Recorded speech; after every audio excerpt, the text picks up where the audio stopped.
Noticentro 1, CMI.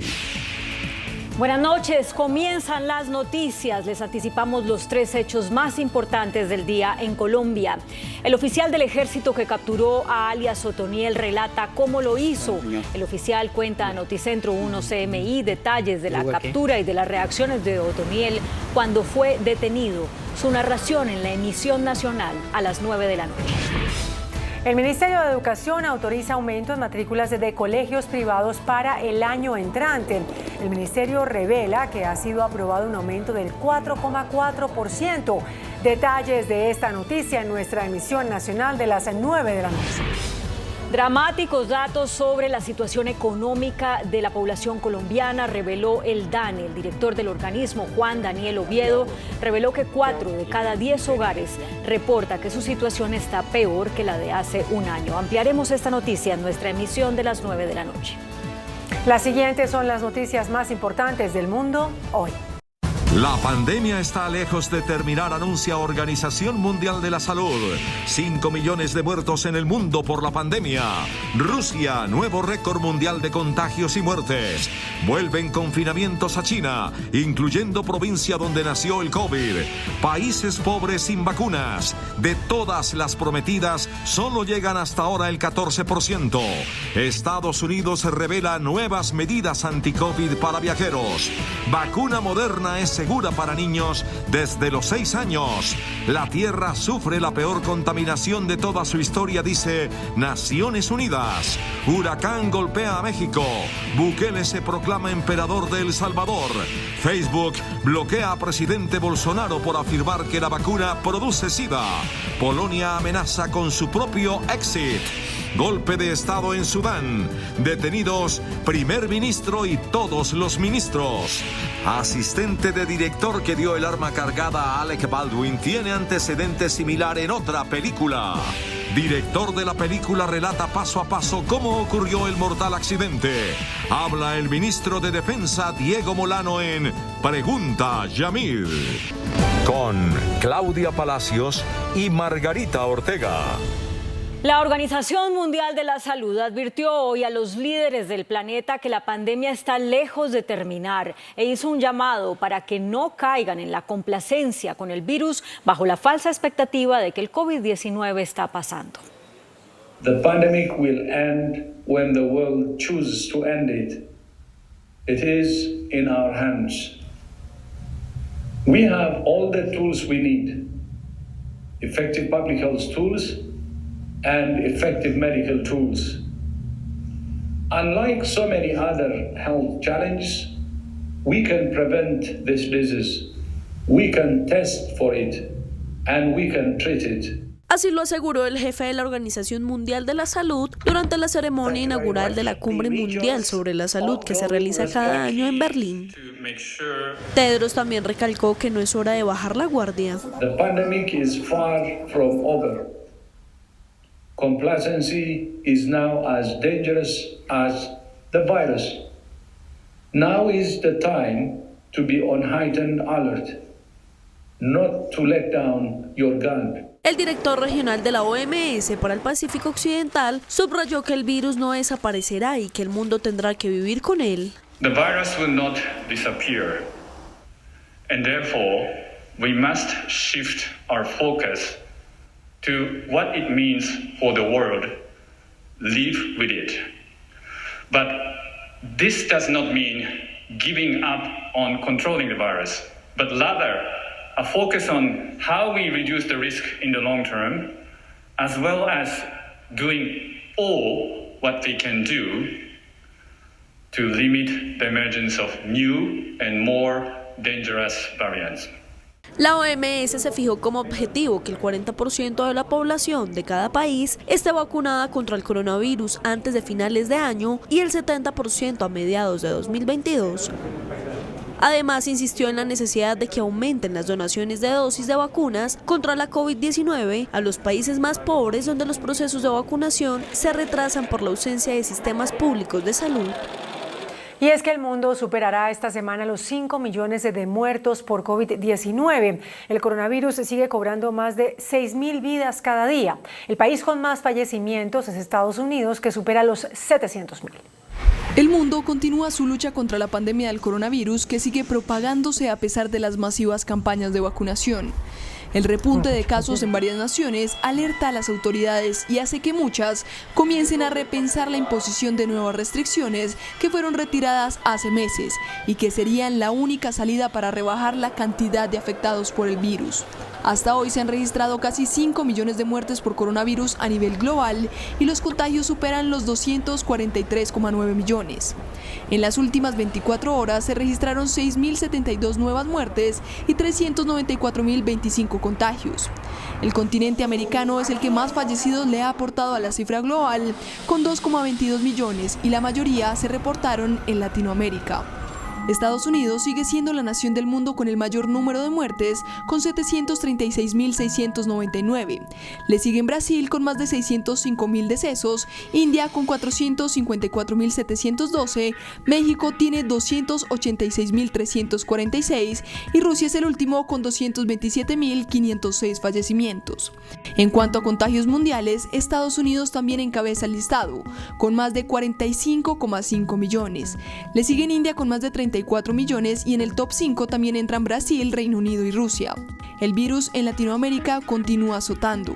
Brasil, con 21,7 millones de contagios, es el primer país en la región con mayor número de infecciones. En segundo lugar está Argentina, con 5,2 millones.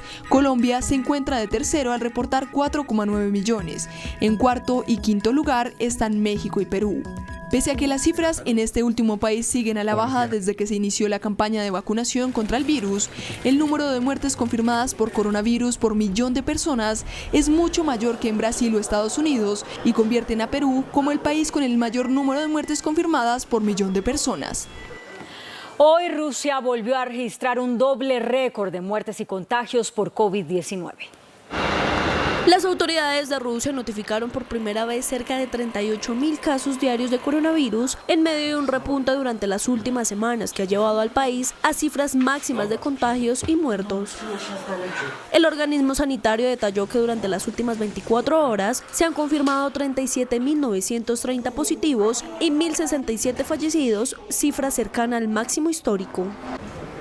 La capital, Moscú, figura un día más como la ciudad con más casos y decesos en las últimas 24 horas, con 7.778 y 83 respectivamente, mientras que San Petersburgo ha notificado 2.693 contagios y 65 fallecidos.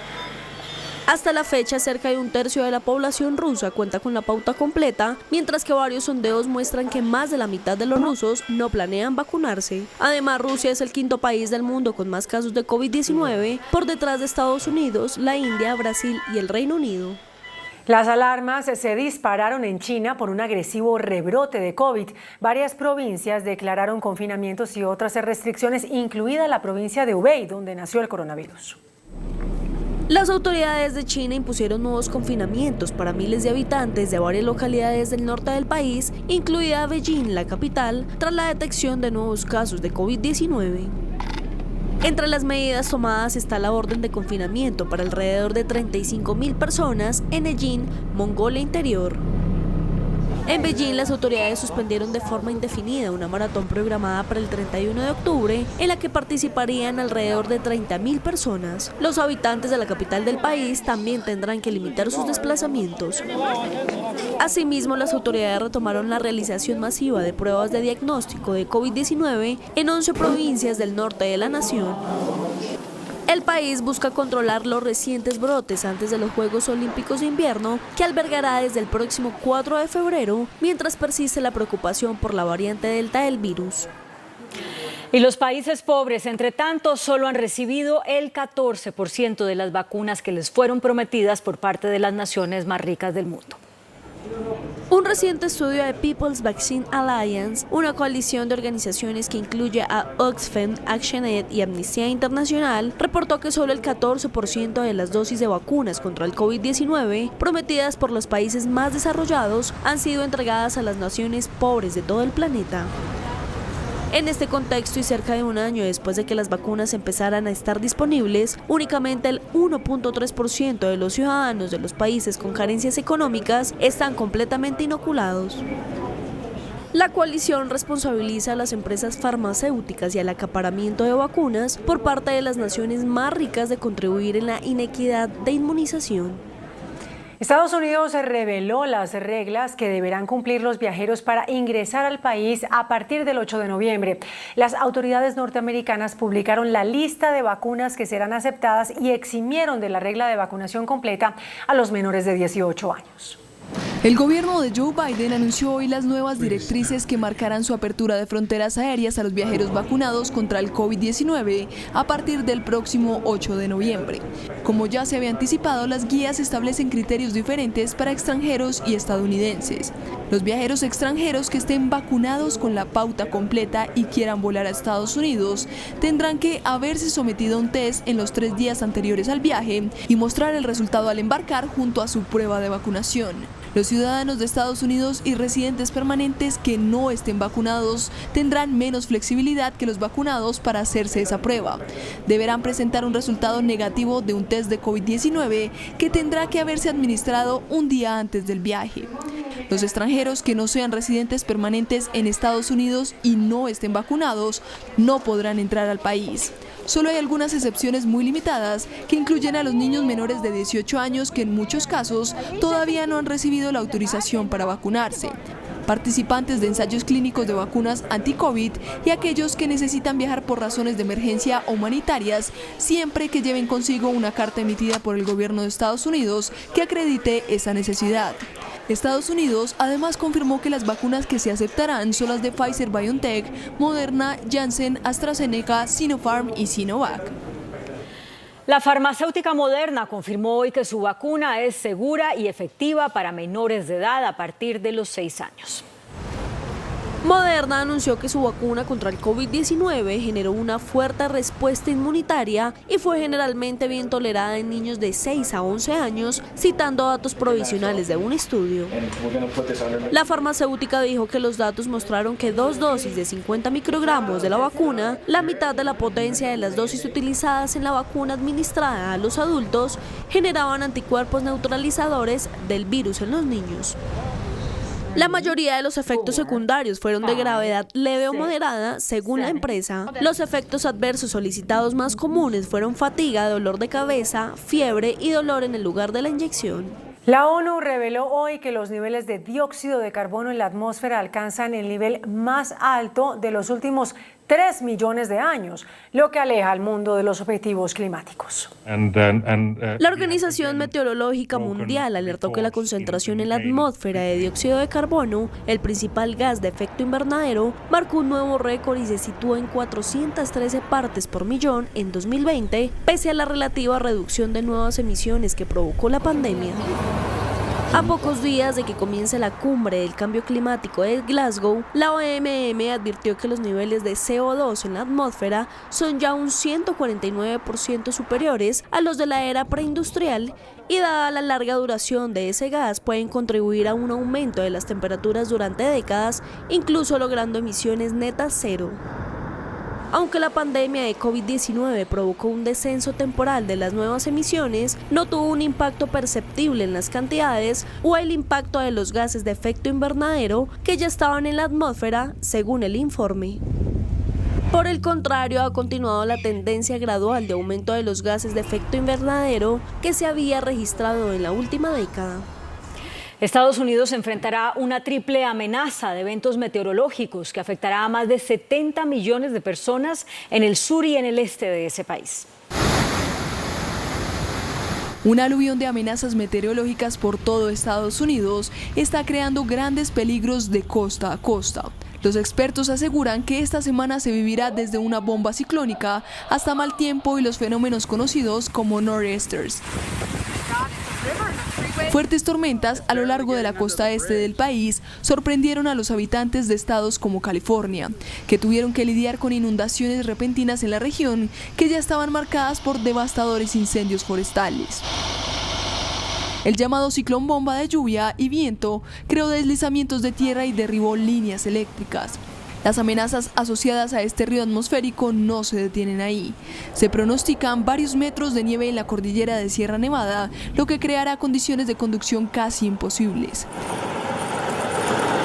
Además, se han informado de tornados, granizo de gran tamaño y vientos dañinos en partes de Arkansas, Missouri, Illinois e Indiana. El huracán Rick golpeó la costa de México con vientos de más de 165 kilómetros por hora. La Comisión Nacional del Agua informó que el huracán Rick, de categoría 2, tocó tierra esta madrugada en inmediaciones del municipio de La Unión de Isidoro, Montes de Oca, en Guerrero, con vientos sostenidos de 165 kilómetros por hora. El Servicio Meteorológico Nacional informó horas después que el fenómeno había sido degradado a categoría 1 y que se localizaba entre los municipios de Arteaga y Tumbiscatío, en Michoacán. Según el Centro Nacional de Huracanes, Rick puede producir fuertes lluvias que podrían provocar inundaciones y deslizamientos de tierra. Miles de migrantes, en su mayoría procedentes de Haití, El Salvador, Honduras y Guatemala, partieron en una nueva caravana desde el sur de México, en Tapachula, frontera con Guatemala, con el objetivo de llegar a la Ciudad de México.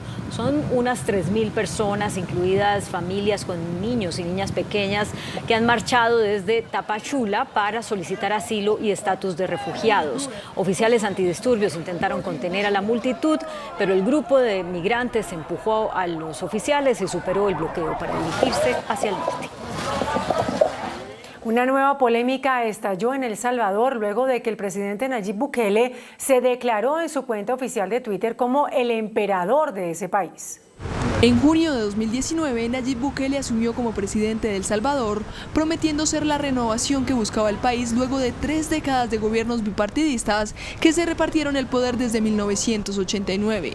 Pero de a poco la imagen de cambio de quien es el presidente más joven de la nación centroamericana, que asumió la presidencia con 38 años, se ha ido desdibujando con sus posturas autoritarias que hacen recordar el oscuro pasado de las dictaduras en Latinoamérica y que han puesto en alerta a entidades como la OEA o Human Rights Watch, que considera que con Bukele El Salvador va camino de convertirse en una dictadura.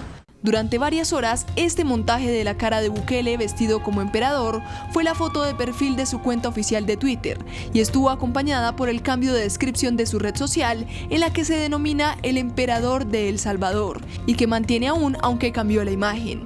El mandatario respondía así a las críticas que está recibiendo desde múltiples frentes por su supuesto afán de acumular poder desde que accedió al cargo. El pasado mes de septiembre, Nayib ya se había definido como dictador de El Salvador en esta misma cuenta de Twitter, después de que miles de personas convocadas por la oposición protestaran en su contra en las calles de San Salvador. Y de otra parte, el presidente de Brasil, Jair Bolsonaro, fue bloqueado por la red social Facebook luego de que además le cortaran una transmisión en vivo en la que estaba desinformando sobre la vacuna contra el COVID-19. Las redes sociales Facebook e Instagram eliminaron este lunes este video grabado por el presidente Jair Bolsonaro la semana pasada, en el que vinculaba de forma falsa y equivocada la vacuna contra el COVID-19 y el SIDA. Relatórios oficiais do governo do Reino Unido sugerem que os totalmente vacinados, quem são os totalmente vacinados? Aqueles que depois da segunda dose, 15 dias depois, 15 dias após a segunda dose, totalmente vacinados. E estão desenvolvendo a síndrome de imunodeficiência adquirida muito mais rápido que o previsto. Facebook aseguró que sus políticas no permiten las afirmaciones de que las vacunas COVID-19 matan o dañan gravemente, mientras que científicos brasileños expresaron su indignación tras la afirmación. Imaginar que tomar uma vacina leva a ter AIDS, uma doença sexualmente transmissível, é de uma ignorância abissal, profundíssima, né? Não dá para entender como é que uma cabeça de um presidente da República eleito pode ter imaginado uma bobagem desse tamanho. Nós precisamos dar um basta a toda essa sandice. Não é possível que um presidente da República propague tantas fake news, faça tanto mal ao povo brasileiro e não haja nenhuma punição. Es la primera vez que la empresa de redes sociales toma este tipo de acciones contra la transmisión del presidente brasileño. Otro escándalo estalló en Estados Unidos para la gigante digital Facebook. Un expediente llamado Los Papeles de Facebook revela malas prácticas internas de la compañía y cómo esta permite la incitación a la violencia para mejorar sus indicadores y recaudar más dinero. Facebook se ha enfrentado a denunciantes, tormentas de relaciones públicas y citaciones al Congreso en los últimos años, pero ahora enfrenta una combinación de los tres a la vez en lo que podría ser la crisis más intensa y de mayor alcance en los 17 años de historia de la compañía. Facebook es el centro de un nuevo escándalo por cuenta de los llamados Facebook Papers, una serie de documentos publicados por un consorcio de 17 organizaciones de noticias de Estados Unidos. La denunciante Franz Haugen, que testificó en el Congreso de Estados Unidos denunciando las prácticas de la empresa, presentó más de 10.000 páginas de documentos internos y hoy declaró ante los legisladores de Reino Unido y volvió a lanzar sus dardos contra la compañía. Sostuvo que Facebook provocará más disturbios violentos en todo el mundo debido a la forma en que sus algoritmos están diseñados para promover contenido divisivo. One of the things that happens in aggregate is the algorithms take people who have very mainstream interests and they push them towards extreme interests. You can be someone center left and you'll get pushed to radical left. You can be center right, you'll get pushed to radical right.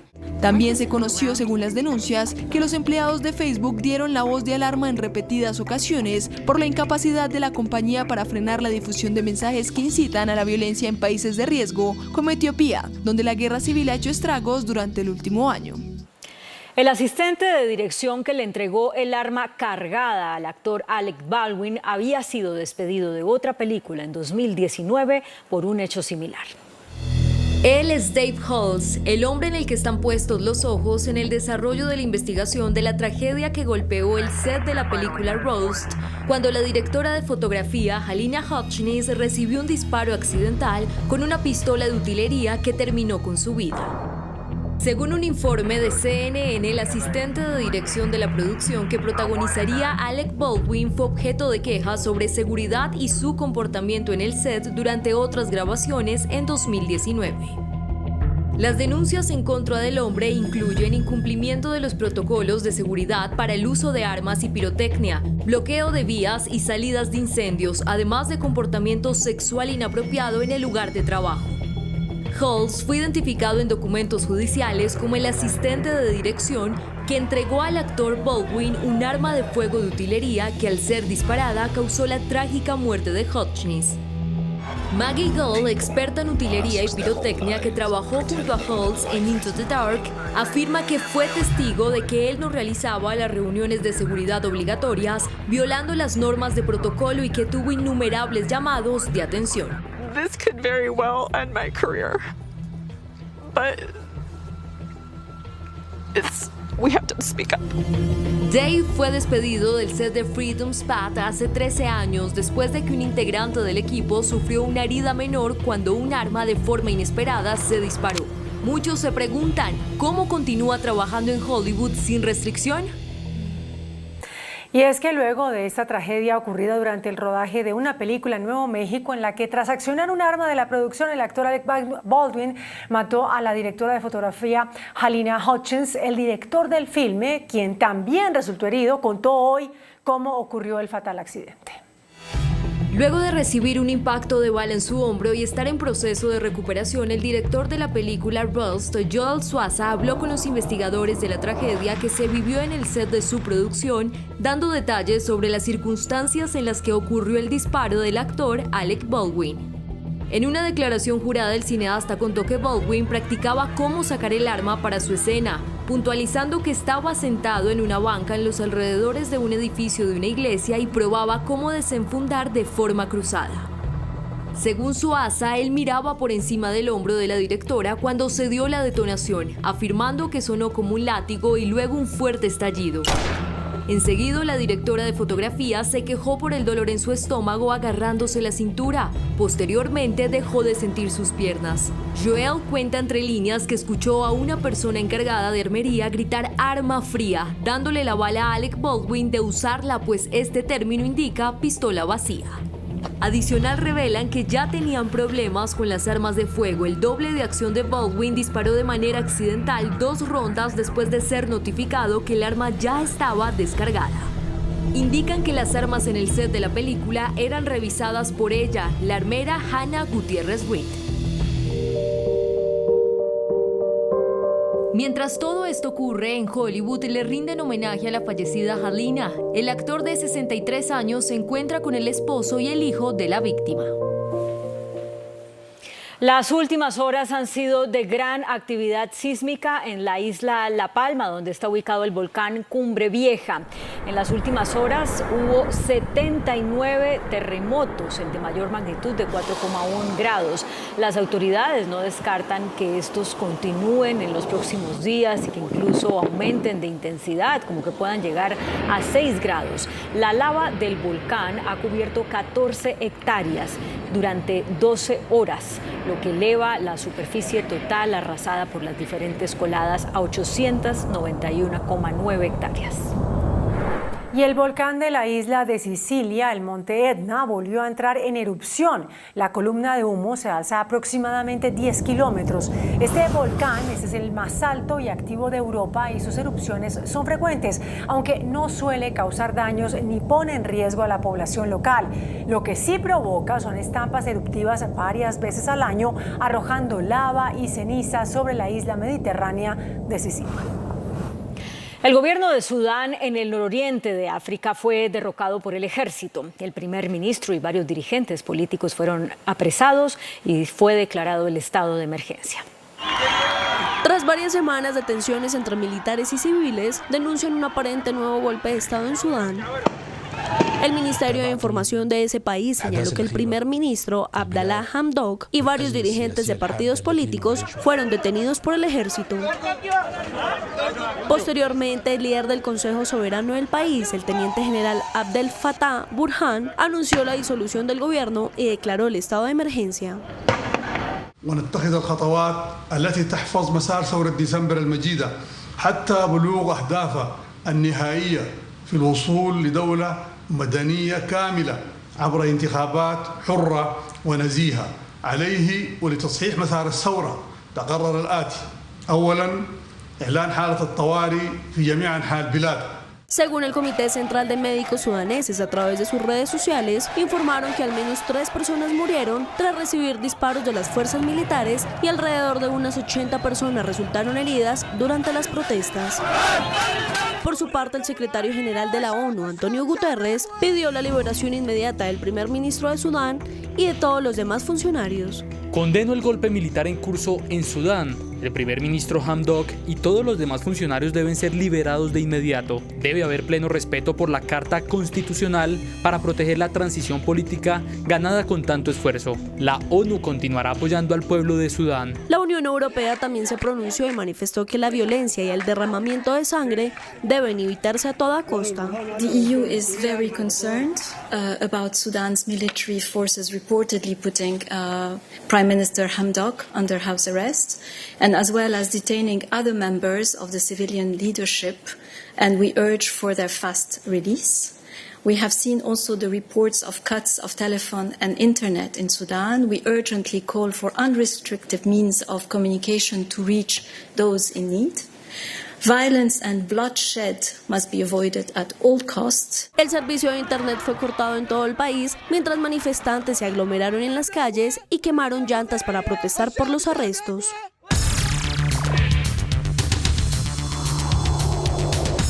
Muy buenas noches. La captura de Dairo Antonio Úsuga, alias Otoniel, sigue siendo la noticia del día en nuestro país. Nuestro invitado de esta noche es el doctor Diego Molano, ministro de Defensa. Señor ministro, buenas noches. Gracias por aceptar esta invitación.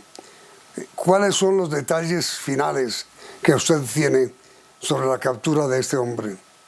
Yamid, esta es una operación en 3 acciones fundamentales. A principios de este año, cuando llegamos al Ministerio de Defensa y con el liderazgo del general Vargas, se rediseñó la operación en el Nudo de Paramillo, una operación que venía tras de él, pero que había tenido varios intentos fallidos, y allí se reconfiguró una nueva operación para moverle el tablero y que evitara seguir siendo protegido en una zona en la cual había estado de alguna forma cómodo, sin que se pudieran haber capturado durante ese periodo de tiempo. Luego una segunda fase hace 2 meses en donde a partir de una acción de engaño se le hizo mover del sitio donde estaba tranquilo hasta un sitio mucho más cercano a San Pedro de Urabá, donde pudo operar mejor la tercera fase. Esa tercera fase es la operación Osiris, que gracias al trabajo de inteligencia de la policía, a las fuerzas especiales del ejército, lograron desembarcar e insertar de forma aérea en 40 puntos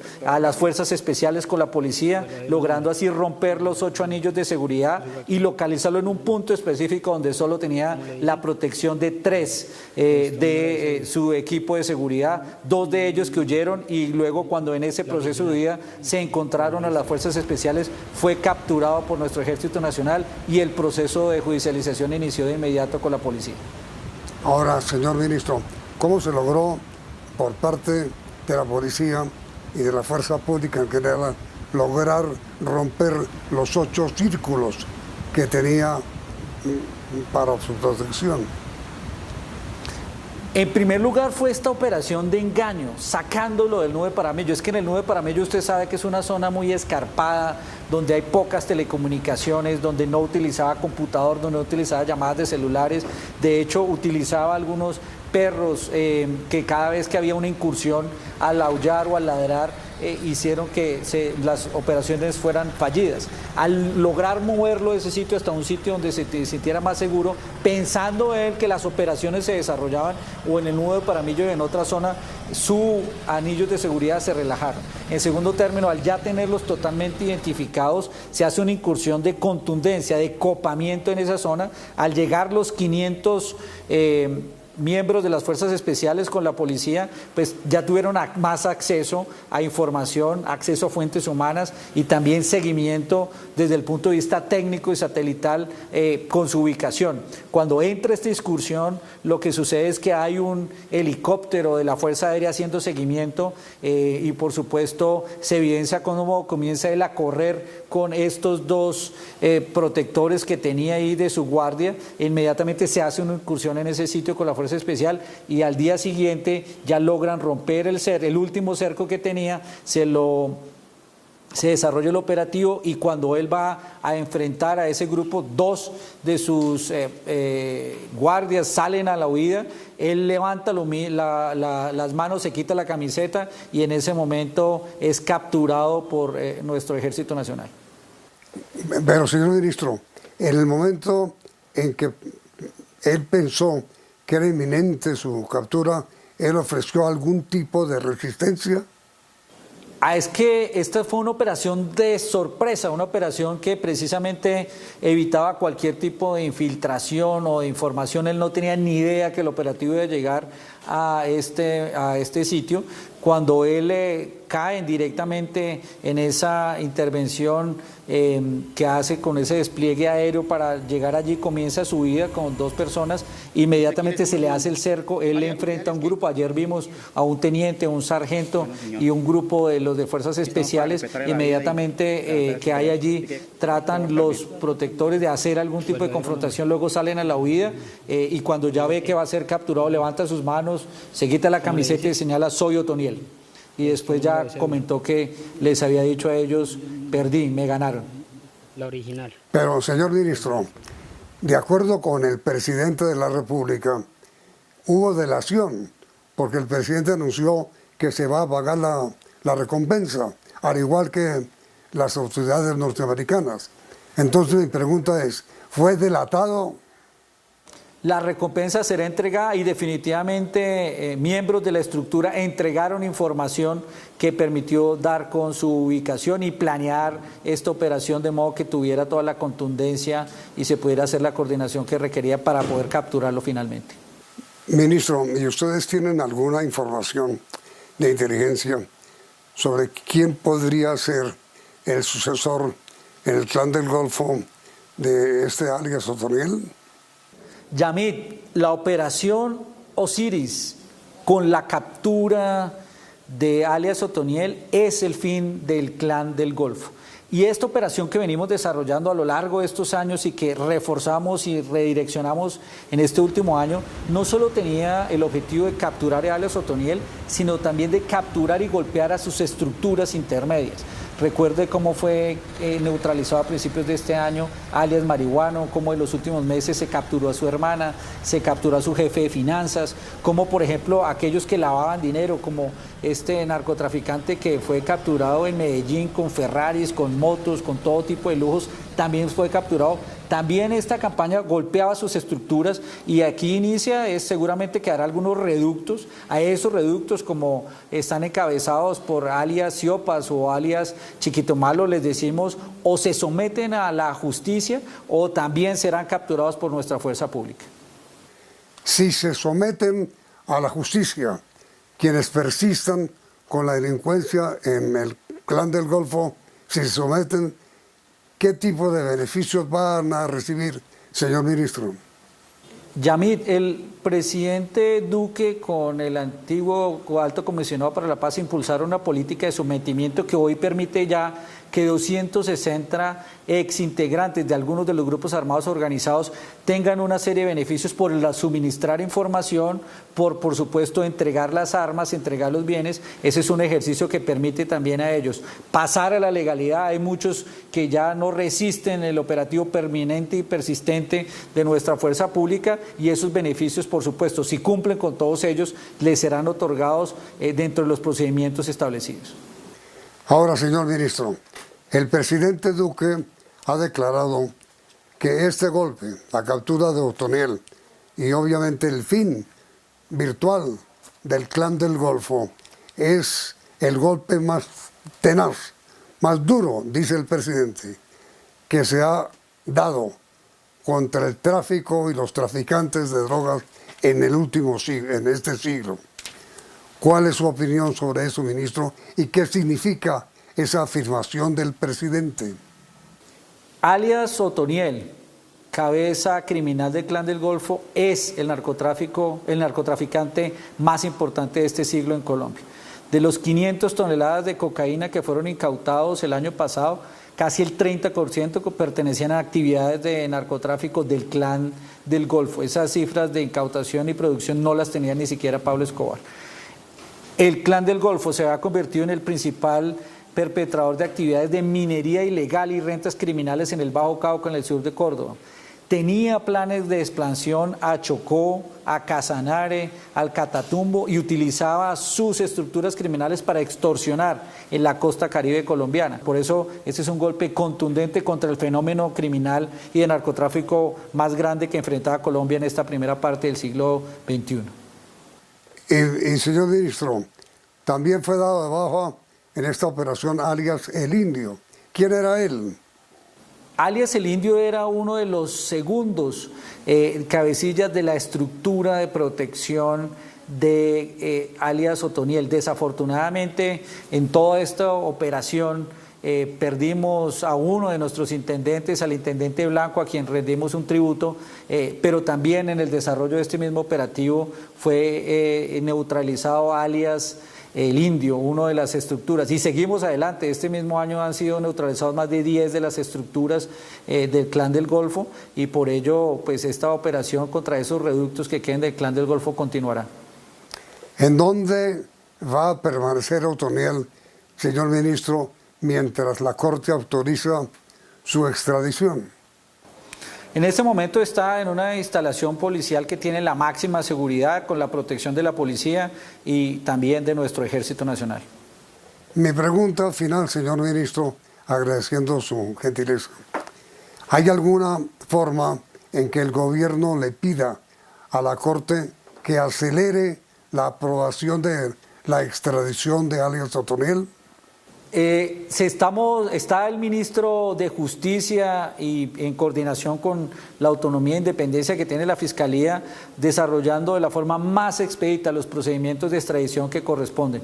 Mientras tanto, tenga la certeza que estará todo el gobierno enfocado en que este criminal pueda salir a pagar sus penas, y los procesos judiciales internos en curso también seguirán para que no haya impunidad frente a las actuaciones criminales que ha cometido este delincuente en Colombia y que ha dejado tantas víctimas, tanto dolor y tanto sufrimiento. Que sepan los colombianos que aquí capturas de delincuentes significan ciudadanos más seguros en los campos y en las calles de Colombia. Señor doctor Diego Molano, ministro de Defensa, muy amable por haber aceptado esta entrevista, muy amable, ministro. Yamid, muchas gracias. Y a ustedes también, televidentes, por su sintonía, y los invitamos a continuar aquí, en Noticentro 1, CMI. Noticentro 1, CMI. Nueva estrategia en lucha antidrogas adoptan Colombia y Estados Unidos. El plan tendrá 3 pilares: reducción de oferta, reducción de demanda y fortalecimiento del campo. Habla a Noticentro 1 CMI el oficial que capturó a Otoniel. Comandante de Fuerzas Militares describe cómo fue debilitada la seguridad de Otoniel.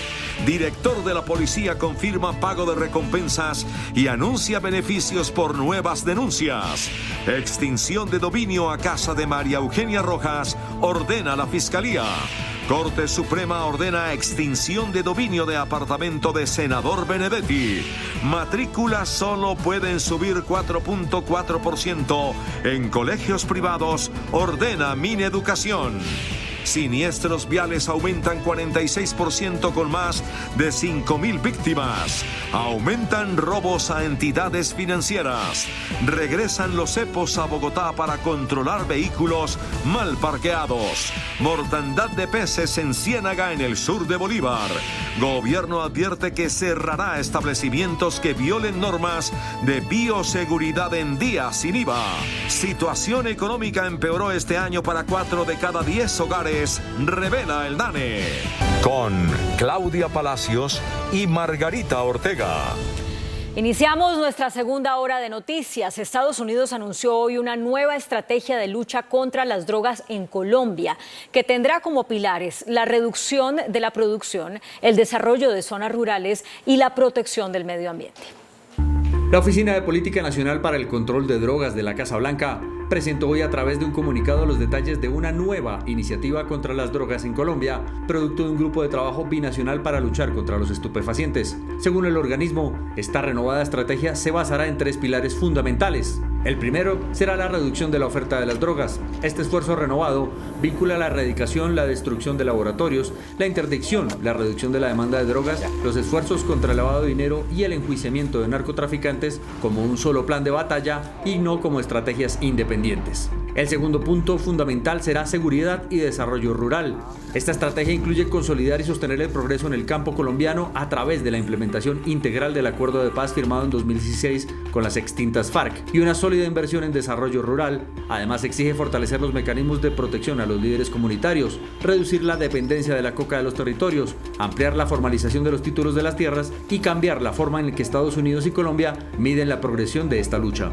El tercer punto fundamental es la protección ambiental. Estados Unidos ayudará al gobierno colombiano en sus esfuerzos por monitorear y contrarrestar los delitos ambientales que sostienen y alimentan a los grupos narcotraficantes y que tienen un impacto profundamente negativo en el medio ambiente de Colombia. Además, ambos países se han comprometido a la restauración de los bosques tropicales y a desarrollar un nuevo elemento de vigilancia y patrullaje, especialmente en la selva amazónica.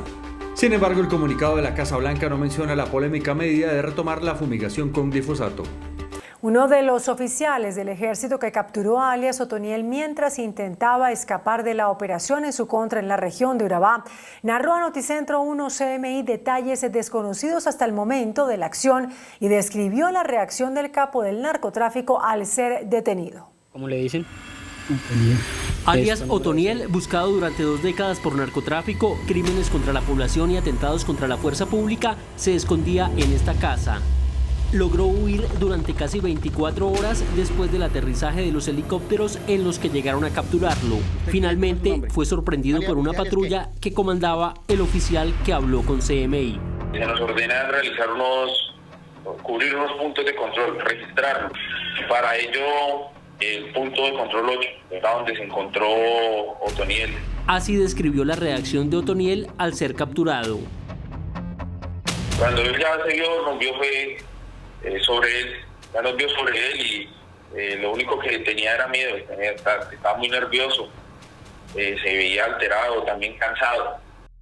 Es la verdad contundencia, la contundencia de nuestros hombres. Lo único que procede es a gritar que no lo matemos. Para ello procedemos a hacerlo, a capturarlo, se procede a capturarlo y ya informar al comando superior. ¿Usted quién es? ¿Cómo es su nombre? Sí. ¿Usted alias qué? Otoniel. Bueno, señor. Aquí estamos para respetarle la vida y garantir sus derechos. Así que todo va a estar bien. Antes de salir del lugar, volvieron a corroborar la identidad de alias Otoniel. ¿Su verdadero nombre? Dairo Antonio Usuga. ¿Usuga qué? David. ¿Cómo le dicen? Otoniel. ¿Es tu número de cédula? 71.980.024. La original. Era urgente abandonar la zona para evitar una emboscada. Lo primero que hacemos es buscar un helipuerto, hacer un helipuerto, una zona donde pudiera aterrizar el helicóptero, el cual nos habían enviado para extraer a Otoniel.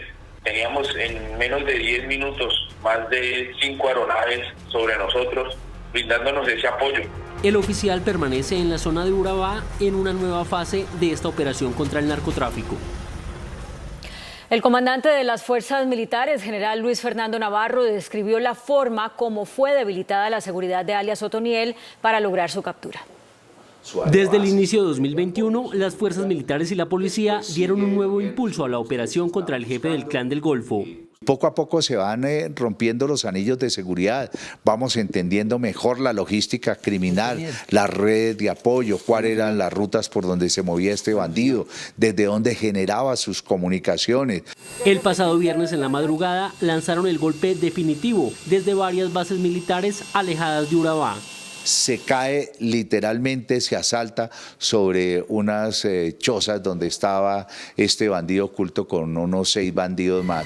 Ahí se cae, el bandido sale huyendo, se determina la ruta de escape hacia dónde va. Además ahí se encuentran también otros indicios, se encuentra una mula, prendas de vestir del individuo. Soldados y policías cubrieron 60 posibles rutas de escape. ¿Por dónde iba a ser su ruta de repliegue? ¿A dónde le podían llegar sus redes de apoyo? En la captura de alias Otoniel participaron agencias de inteligencia estadounidenses y británicas. El director de la Policía, general Jorge Luis Vargas, confirmó que habrá pagos por la información que permitió la captura de alias Otoniel. Por la captura de alias Otoniel, Colombia ofrecía una recompensa de casi $1 millón y Estados Unidos 5 millones más. El director de la policía confirmó que varios informantes recibirán parte de ese pago. También ofreció recompensas por los posibles sucesores. Los montos están hasta 500 millones de pesos para algunos de ellos. Estudiaremos cómo es el sistema ya de captura de estos narcotraficantes que quedan. Sin embargo, aseguró que ninguno de los que permanece en el Clan del Golfo logrará acumular tanto poder como alias Otoniel. Gonzalito está en otro lado, Chiquito Malo en otro lado, y no tienen la suficiente peso a la estructura. Va a ser el fin del clan de manera atomizada. Alias Otoniel no solo tiene cuentas pendientes por narcotráfico. También cometieron homicidios contra policías. Él los ordenó. Tenemos los suficientes elementos materiales probatorios. También, reitero, contra los líderes sociales, amenazó a comunidades, abusaba de niñas menores de 14 años. Un delincuente de los más grandes que ha conocido este país, desafortunadamente, de los más malos que ha conocido este país en su historia. El director de la policía describió los últimos meses de persecución. Esto fue así, corriéndolo, y lo llevamos hasta esta zona en donde, a pesar de que es una zona muy difícil, la conocíamos muy bien, porque ahí capturamos a don Mario también. En la operación contra alias Otoniel murió el intendente de la policía Edwin Blanco, quien combatió el pasado sábado contra uno de los anillos de seguridad del narcotraficante. El gobierno nacional anunció que tramitará con celeridad las solicitudes de extradición contra Dairo Antonio Usuga, alias Otoniel, líder del Clan del Golfo. El Gobierno Nacional confirmó que recibió de la Fiscalía el expediente de la acusación por narcotráfico abierto en los Estados Unidos contra alias Otoniel. Tiene 2 solicitudes de extradición. Tan pronto se reciba la formalización de la solicitud de extradición de la Embajada de los Estados Unidos, se consolidará el expediente. Y en el programa Pregunta Yamid, que se emite a las 8:30, el ministro de Defensa prometió celeridad en este trámite de extradición. Tenga la certeza que estará todo el gobierno enfocado en que este criminal pueda salir a pagar sus penas y los procesos judiciales internos en curso. Y tras la captura de alias Otoniel en Turbo, Antioquia, los habitantes están en una situación de zozobra. Le piden a la fuerza pública que haga presencia para evitar retaliaciones. Incertidumbre en Urabá por cadenas de WhatsApp donde señalan un supuesto paro armado ordenado por el Clan del Golfo, lo que ha generado temor, tanto que en el distrito de Turbo los comerciantes han cerrado las puertas a las 5 de la tarde y las discotecas no abrieron este fin de semana. Preocupados debido a las alteraciones que esto puede ocurrir, como plan pistola, cierre de los establecimientos comerciales, debido a las represalias que esto pueda tener en toda la zona de Urabá. Por su parte, los líderes de víctimas en Urabá señalan que en la zona este grupo tiene alta injerencia, por lo que piden se refuerce la seguridad para la población. El alto comisionado para la paz, Juan Camilo Restrepo, invitó a los 3.000 integrantes del Clan del Golfo a someterse a la justicia dentro de un programa que les garantizará beneficios jurídicos y económicos. ¿Usted alias qué? Otoniel. Capturado el jefe del Clan del Golfo, alias Otoniel, el gobierno calcula que quedaron en ese grupo criminal 3.000 hombres y mujeres, a quienes el alto comisionado para la paz, Juan Camilo Restrepo, los invitó esta noche a que se sometan a la justicia. Aquellas personas que hacen parte del Clan del Golfo tienen un brazo tendido, un brazo amigo, para que se sometan a la justicia. Esta política de sometimiento también se puede extender a los integrantes de otros grupos armados organizados y hasta las propias disidencias de las FARC, aseguró el comisionado de paz.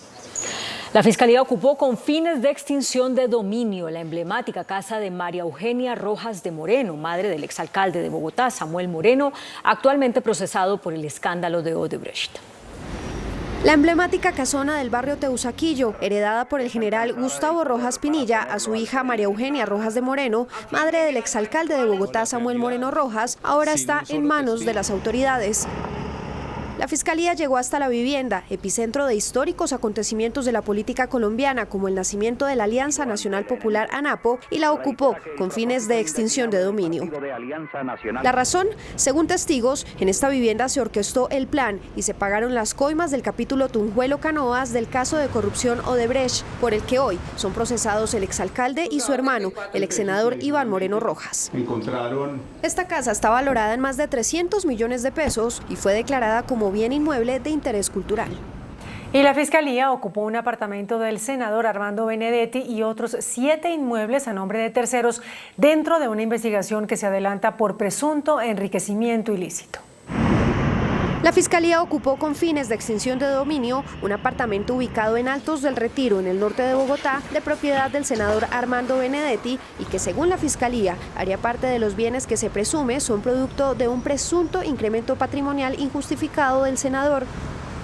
El operativo se da en el marco de la investigación que adelanta la Corte Suprema de Justicia en contra del congresista. Según la Fiscalía, hay información de la DIAN que permitió establecer que el congresista presentaría patrimonios por justificar correspondientes a 2009, 2014, 2016 y 2017. Por su parte, el senador Armando Benedetti aseguró que adquirió este apartamento legalmente y que este es un proceso desproporcionado de la Fiscalía producto de una persecución política. La Fiscalía acusó ante la Corte Suprema al gobernador del Cesar, Luis Alberto Monsalvo Géneco, por presuntas irregularidades en un contrato del programa de alimentación escolar.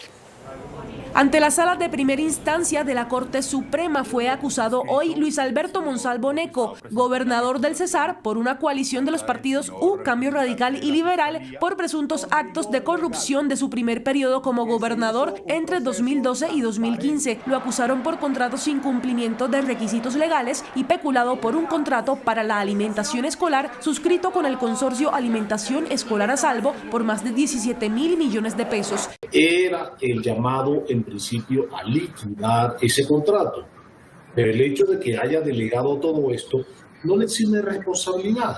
Según el expediente, se adjudicó sin estudios previos, prepliegos amañados y deficientes. Apenas de entre 20 y 22 años fueron condenados los 5 policías implicados en la alteración de la escena del crimen del joven grafitero Diego Felipe Becerra. Una juez de Bogotá condenó a penas de entre 20 y 22 años de cárcel a los 5 policías y a un civil implicados en la alteración de la escena del crimen tras el asesinato del joven grafitero Diego Felipe Becerra. El patrullero Wilmer Alarcón, quien ya cumple una condena de 37 años de cárcel por este homicidio, por ser quien disparó contra el menor de 16 años, fue condenado a otros 20 años y 5 meses de cárcel por alterar la escena del crimen. Entre los condenados también está un coronel de la policía y el exabogado asesor de la Policía Metropolitana de Bogotá. Todos ellos intentaron encubrir el homicidio. Cabe recordar que el fiscal general de la Nación, Francisco Barbosa, anunció que por estos mismos hechos se le imputarán cargos al general en retiro de la policía, Francisco Patiño, quien para la época de los hechos se desempeñaba como comandante de la Policía Metropolitana de Bogotá.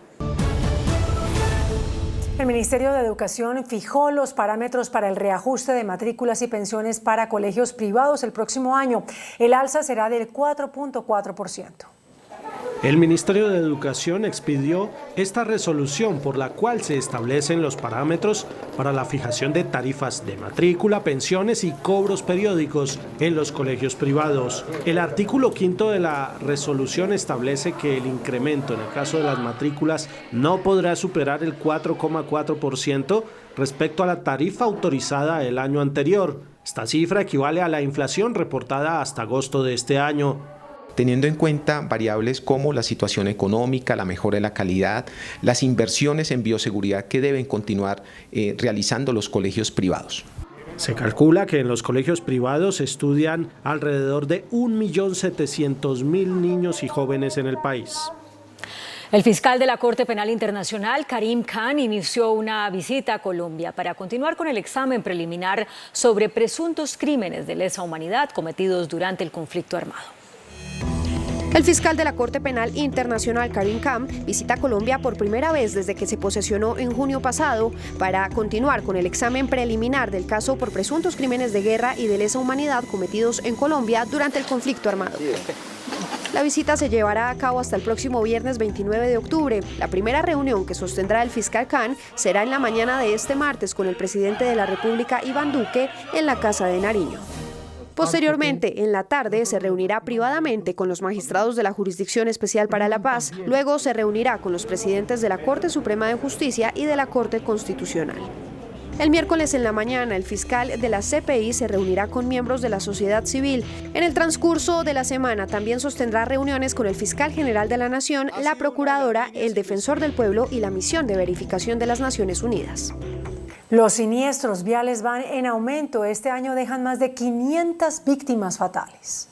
Entre enero y septiembre de 2021 fueron 5.256 víctimas. En este año 2021 ha aumentado el número de fallecidos en las vías de Colombia en un 46% con respecto al mismo periodo del año anterior.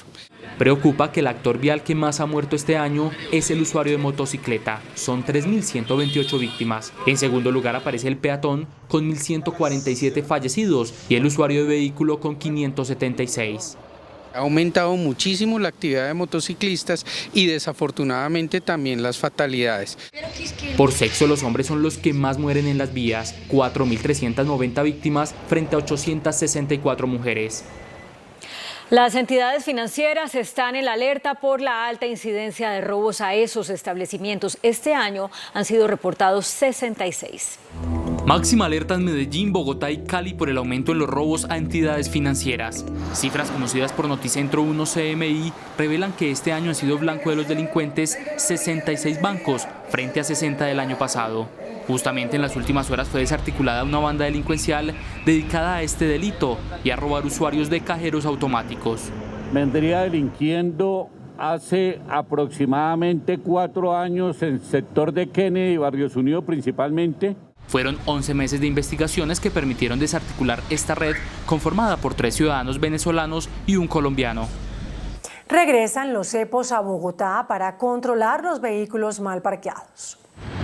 20 años después, Bogotá revivirá los cepos. Se trata de estos dispositivos que funcionan como una especie de candado para bloquear las llantas de los vehículos. Noticentro 1 CMI conoció esta resolución que autoriza nuevamente el uso de los cepos para castigar a los mal parqueados. Es como un mecanismo de comando y control para que nos parquemos bien y sobre todo para que cuando nos vayamos a parquear mal, nos dé un poquito de susto y no lo hagamos. El documento establece las siguientes reglas. Por ejemplo, siempre tendrá que estar presente un agente de tránsito. El agente dará la orden para bloquear el vehículo. Se dejará un recibo con teléfono de contacto para el retiro del cepo, hora y código de infracción. El tema de los cepos puede dar lugar también a malas prácticas administrativas y a corrupción. Ya lo vimos en su momento en la ciudad. Es importante que no empecemos en una cacería de brujas por parte de las autoridades para colocar cepos en automóviles que estén ubicados en zonas residenciales, en vallas de estacionamiento. Esta estrategia hace parte del parqueo en vía que empezará el 2 de noviembre. Hay mortandad de peces en la Ciénaga Grande de Montecristo, en el sur de Bolívar. Según los pescadores, es la primera vez que ocurre algo así en esa región. Piden ayuda de los gobiernos local y nacional. Algunos ambientalistas aseguran que la muerte de los peces sería causada por la falta de oxígeno debido al vertimiento de aguas provenientes de sistemas de riego. El Ministerio de Salud informó que en el país hay vacunas disponibles contra COVID-19, pero preocupa la poca asistencia a los puestos de vacunación. El laboratorio que más vacunas ha despachado a Colombia es Sinovac, con 20,7 millones de dosis. Le siguen Pfizer, AstraZeneca, Janssen y Moderna para un total de 62 millones de dosis de las vacunas contra el COVID-19. Una reciente encuesta del DANE reveló las principales razones que argumentan quienes todavía no se han vacunado ni siquiera con una sola dosis. A la pregunta ¿por qué no se ha vacunado?, 35,7% argumenta falta de tiempo, 16% por contagio reciente y 5,5% no encuentra la marca de su preferencia. El Ministerio de Salud en las últimas semanas ha puesto a disposición del público unas 14 millones de dosis para todos los rangos de edad habilitados. Colombia reportó un leve aumento en los contagios diarios por COVID-19. Las muertes disminuyeron. Suben los contagios y bajan las muertes por COVID-19 en Colombia. Con otras 41.000 pruebas procesadas en los laboratorios del país, se detectaron 1.536 nuevos casos. Los activos subieron a 12.614. Las muertes reportadas en las últimas 24 horas, otras 32. El total de muertes por COVID-19, 127.099. Recuperados aumentan con otros 1.300 para un total de 4.836.288. Y vamos a hablar ahora de las cifras de los últimos 4 días. El pasado viernes con 1.772 contagios, 35 fallecidos. El sábado 1.660 contagios, 38 fallecidos. El domingo 1.369 casos, 35 muertes. Y hoy lunes 1.536 contagios, 32 fallecidos. El ministro del Interior, Daniel Palacios, entregó a los alcaldes la facultad de cerrar los establecimientos comerciales que el próximo jueves no cumplan con las normas de bioseguridad con motivo del día sin IVA. La fuerza pública apoyará a alcaldes y gobernadores para hacer cumplir los protocolos de seguridad pública y de bioseguridad que el gobierno expidió esta noche para el primer día sin IVA que se realizará el próximo jueves 28 de octubre. Los alcaldes tendrán la facultad de cerrar establecimientos comerciales que no cumplan con esos protocolos. Es importante reiterar que será responsabilidad de los mandatarios locales la vigilancia del cumplimiento de los protocolos de bioseguridad y que de inmediato, en donde algún establecimiento comercial no cumpla esos protocolos de bioseguridad, debe procederse a la sanción y el cerramiento de ese establecimiento. El ministro de Salud advirtió que el país sigue bajo emergencia sanitaria por la pandemia del COVID-19 y por lo tanto se deben respetar las normas de bioseguridad. Devolverles la personería jurídica a los partidos políticos Oxígeno Verde y Salvación Nacional. Le solicitaron al Consejo Nacional Electoral la exsecuestrada Ingrid Betancourt y la familia del asesinado Álvaro Gómez Hurtado. Mediante estas cartas y a nombre de los partidos Oxígeno Verde de la secuestrada Ingrid Betancourt y Salvación Nacional del asesinado Álvaro Gómez Hurtado, solicitaron ante el Consejo Nacional Electoral revivir sus personerías jurídicas. Hoy se abre para el partido Verde Oxígeno la posibilidad de retomar su misión de cara a las elecciones del 2022. Y la familia Gómez Hurtado dice que hace lo mismo atendiendo la sentencia sobre el nuevo liberalismo. Este movimiento, sin lugar a dudas, quedó gravemente afectado con el asesinato infame de su líder y fundador Álvaro Gómez. Pensamos que esas ideas del acuerdo sobre lo fundamental que les puso con tanta insistencia al país siguen siendo necesarias para el país. El Consejo Nacional Electoral analizará estas dos peticiones en su próxima sala conjunta. Más del 40% de los jefes de hogar reportaron que su situación económica empeoró con respecto al año anterior, según una encuesta del DANE. El DANE reveló los más recientes resultados de su encuesta Pulso Social, que cada mes mide la situación económica y social de los jefes de hogar en las principales ciudades del país. Para el 43% de las jefaturas de hogar, la situación económica está peor que hace un año. Pulso Social también reveló, sin embargo, que hay un porcentaje esperanzador de 32% de jefes de hogar que considera que la situación va a mejorar en los próximos meses. Este estudio del DANE, que en septiembre del 2020 daba cuenta de un 25% de hogares sin ingresos, reveló que esta cifra bajó a 9,7% en septiembre de este año. Nosotros podemos encontrar la disposición de los jefes de hogar a no tener ingresos. El DANE también informó que con base en las encuestas realizadas en los jefes de hogar de las 23 principales ciudades, el 64% considera que en medio de la pandemia todavía no tiene recursos para acceder a artículos de primera necesidad. Gremios del sector energético urgen soluciones de abastecimiento de gas tras ser declarada desierta la licitación del proyecto de regasificación del Pacífico. La Asociación Nacional de Empresas de Generadores de Energía y Asoenergía hacen un llamado al gobierno a replantear la realización de este proyecto y buscar otras alternativas a más bajo costo. El índice de capitalización de la bolsa, que mide el comportamiento de las 20 principales acciones, cerró al alza. El informe bursátil. El índice selectivo MSCI Colcap de la Bolsa de Valores de Colombia subió 0,17% a 1.402 puntos. La acción de Enca fue la que más subió, con una valorización de 6,67% a 24 pesos. La acción preferencial de Avianca fue la que más bajó, con una pérdida de 5,88% a 80 pesos. La acción más transada de la jornada fue la de Interconexión Eléctrica ISA, al movilizar más de 19.000 millones de pesos, con una variación positiva de 0,89% a 22.700 pesos. El sector del calzado firmó un convenio para impulsar la economía de los pequeños empresarios en el país. Con el fin de impulsar el empleo y la reactivación del sector de calzado y zapatería en el país, el comercio organizado lanzó una estrategia para esta temporada de fin de año. Promociones e impulso en las ventas se desarrollarán para aumentar el consumo de los hogares. Abrir convocatorias para darle empleo a los jóvenes de Colombia, a las madres cabeza de familia, a esas personas que no han tenido la oportunidad de ser empleadas. Entonces la invitación para todo Colombia es a que hoy le demos el voto a la mano de obra colombiana. Se dio respaldo desde el Congreso para los programas de primer empleo. Apoyar a esos empresarios que le están apostando a esta reactivación y que le están apostando al primer empleo. Otro de los aportes al comercio será la jornada del día sin IVA este 28 de octubre.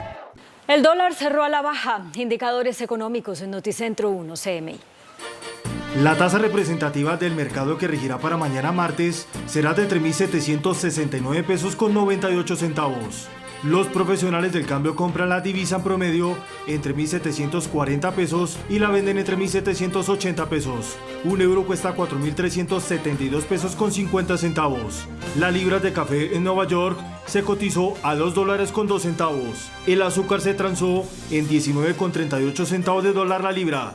El barril de petróleo WTI se cotizó en $83 con 69 centavos. La referencia Brent para Colombia se cotizó en $85 con 15 centavos. Una acción de Ecopetrol cuesta 2.890 pesos. Salen a la luz nuevos detalles sobre el caso del trágico accidente en el que el actor Alec Baldwin mató con una pistola de utilería a una compañera de trabajo durante un rodaje. A medida que avanzan las investigaciones, van surgiendo nuevos detalles sobre lo que realmente ocurrió en el trágico accidente que terminó con la vida de Halyna Hutchins cuando Alec Baldwin disparó un arma de utilería. Revelan que la muerte de la mujer se produjo durante el ensayo de una escena en la que Baldwin sacaba un revólver y apuntaba a la cámara.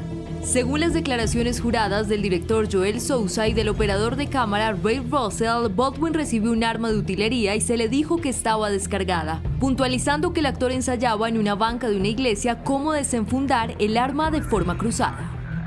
Souza, quien resultó herido pero ya le dieron alta, se encontraba de pie detrás de la directora de fotografía cuando se produjo el disparo. También aseguran que mientras Halina agonizaba, culpó de su muerte a la negligencia y falta de profesionalismo a este hombre, Dave Halls, asistente de la producción, quien en 2019 fue expulsado de una serie por un incidente similar.